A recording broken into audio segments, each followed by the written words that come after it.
ধাপে ধাপে স্থানীয় সরকার নির্বাচন দিয়ে প্রশাসনের স্বচ্ছতা যাচাই করতে হবে, বললেন হাসনাত আব্দুল্লাহ।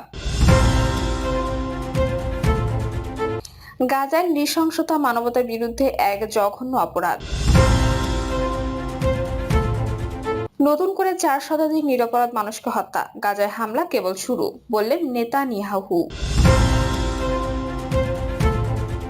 এবং সর্বশেষ জানাবো, গাজায় যুদ্ধবিরতির নামে পুরোটাই ছিল রাজনৈতিক কৌশল। শুনছিলেন সংবাদ শিরোনাম, এবারে বিস্তারিত। ধাপে ধাপে স্থানীয় সরকার নির্বাচন নিয়ে প্রশাসনের স্বচ্ছতা যাচাই করতে হবে, বললেন হাসনাত আব্দুল্লাহ। জাতীয় নাগরিক পার্টির মুখ্য সংগঠক হাসনাত আব্দুল্লাহ বলেছেন, ধাপে ধাপে স্থানীয় সরকার নির্বাচন দিয়ে প্রশাসনের স্বচ্ছতা যাচাই করতে হবে। বিগত 3টি নির্বাচনে জনগণ ভোট দিতে পারে নাই, ভোট দিয়েছে প্রশাসন, নির্বাচন পরিচালনা করেছে প্রশাসন। একটি স্বচ্ছ গ্রহণযোগ্য নির্বাচন করার দক্ষতা এই আওয়ামী প্রশাসনের নেই। এই প্রশাসনের সংস্থান না করা পর্যন্ত গ্রহণযোগ্য নির্বাচন নিশ্চিতে আমরা আশ্বস্ত হচ্ছি না। তিনি বলেন, অন্তর্বর্তী সরকারের প্রতি আহ্বান থাকবে 5টি বা 6টি ধাপে স্থানীয় সরকার নির্বাচন আয়োজনের মাধ্যমে প্রশাসনের স্বচ্ছতা পরীক্ষা করুন। রাজনৈতিক দলগুলোর প্রভাব মুক্ত স্থানীয় সরকার নির্বাচন অত্যন্ত গুরুত্বপূর্ণ বলে মনে করে জনসাধারণ। তাই জনগণের ভোটাধিকার প্রয়োগ এবং স্বচ্ছতা নিশ্চিতে স্থানীয় সরকার নির্বাচনটি জাতীয় নির্বাচনের আগে দেওয়া অত্যন্ত তাৎপর্যপূর্ণ। হাসনাত বলেন, চাঁদাবাজি, টেন্ডারবাজি, মাঠ দখল, পুকুর দখল শুরু হয়ে গেছে। যারা দখলবাজি, চাঁদাবাজ, তাদের হাত গুড়িয়ে দিয়ে পুলিশে দিন। চাঁদাবাজির সঙ্গে সম্পৃক্ত কাউকে ছাড় দেওয়া ঠিক না। তিনি বলেন, কেউ চাঁদা চাইলে বলবেন হাসনাতকে দিয়ে দিচ্ছি। আপনারা হাসনাত আব্দুল্লাহর সঙ্গে যোগাযোগ করেন, কুমিল্লায় কোনো চাঁদাবাজের ঠাঁই হবে না।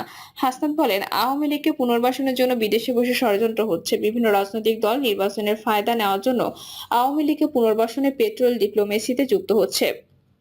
তিনি বলেন, এক খাপে দুই তলোয়ার যেমন থাকতে পারে না, ঠিক একইভাবে 5ই আগস্ট পরবর্তী সময়ে বাংলাদেশে আওয়ামী লীগ ও এনসিপি থাকতে পারে না।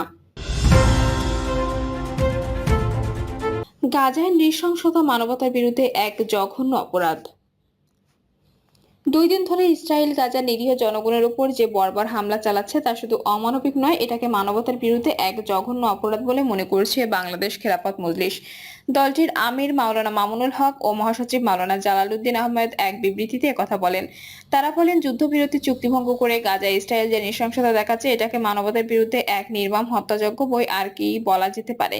গাজায় শান্তি প্রতিষ্ঠা করতে হলে অবিলম্বে যুদ্ধবিরতি চুক্তি কার্যকর, অবরোধ প্রত্যাহার এবং আন্তর্জাতিক সম্প্রদায়ের কঠোর হস্তক্ষেপ জরুরি।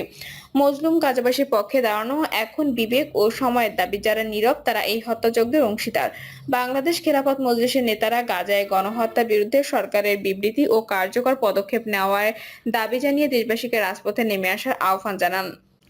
বিবৃতিতে আরো বলা হয়, নির্বিচারে বোমা বর্ষণ, হাসপাতাল ও স্কুলে হামলা, খাদ্য ও ওষুধ সরবরাহ বন্ধ করে দেওয়া, এসবই গণহত্যার সুস্পষ্ট প্রমাণের ক্ষেত্রে বিশ্ব মোড়ল আমেরিকার ভূমিকা আরো ন্যাক্কারজনক।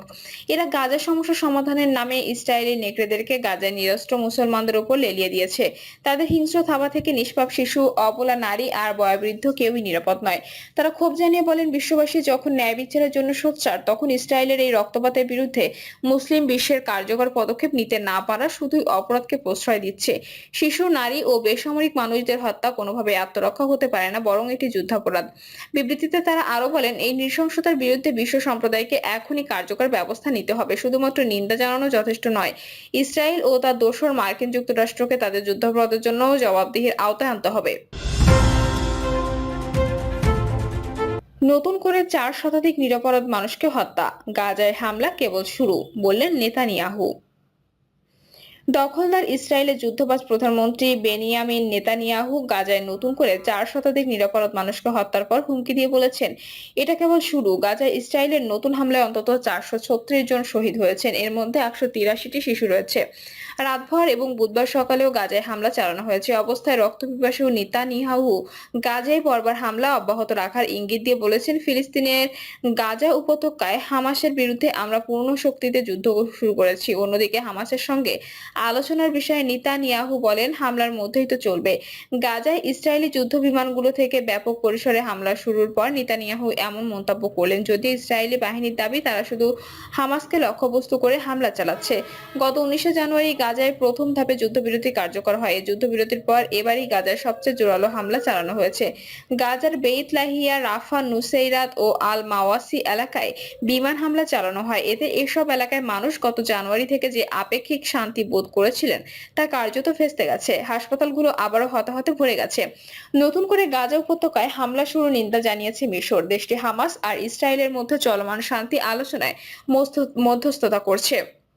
মিশরের পররাষ্ট্র মন্ত্রণালয়ের মুখপাত্র তামিম খাল্লাব বলেন, গাজায় বিমান হামলা যুদ্ধবিরতি চুক্তির সুস্পষ্ট লঙ্ঘন। সেই সঙ্গে এটা যুদ্ধ পরিস্থিতি বিপজ্জনকভাবে বেড়ে যাওয়ার আশঙ্কা সৃষ্টি করেছে।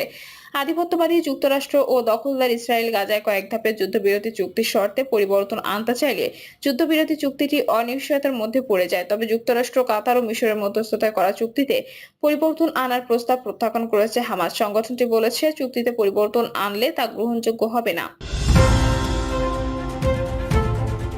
গাজায় যুদ্ধবিরতির নামে পুরোটাই ছিল রাজনৈতিক কৌশল।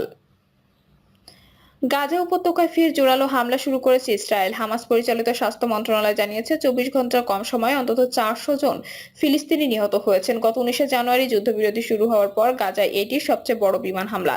এর মধ্য দিয়ে যুদ্ধবিরতি বাড়ানোর আলোচনার সমঝোতায় পৌঁছাতে ব্যর্থ হয়েছে। 2023 সালে 7 অক্টোবর শুরু হওয়া যুদ্ধে গত 15 মাস ধরে ইসরায়েলের নির্বিচার হামলায় 48,000-এর বেশি মানুষ নিহত হয়েছেন।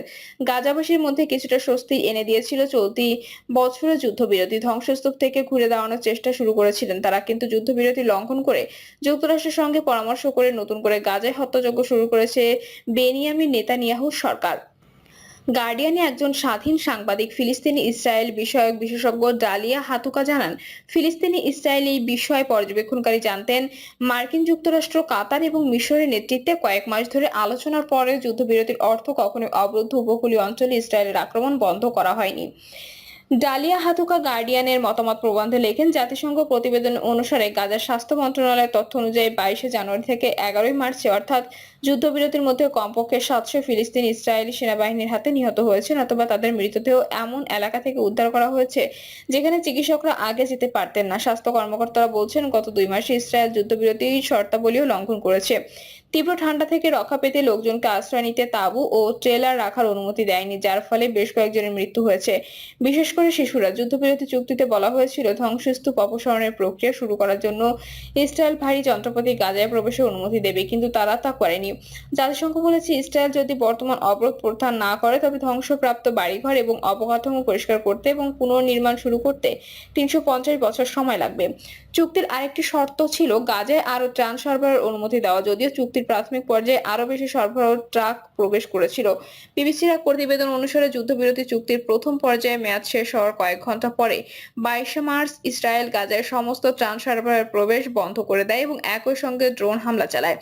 জাতিসংঘের একটি প্রতিবেদন অনুসারে ইসরায়েল কাঁচি থেকে শুরু করে জেনারেটর, খেলনা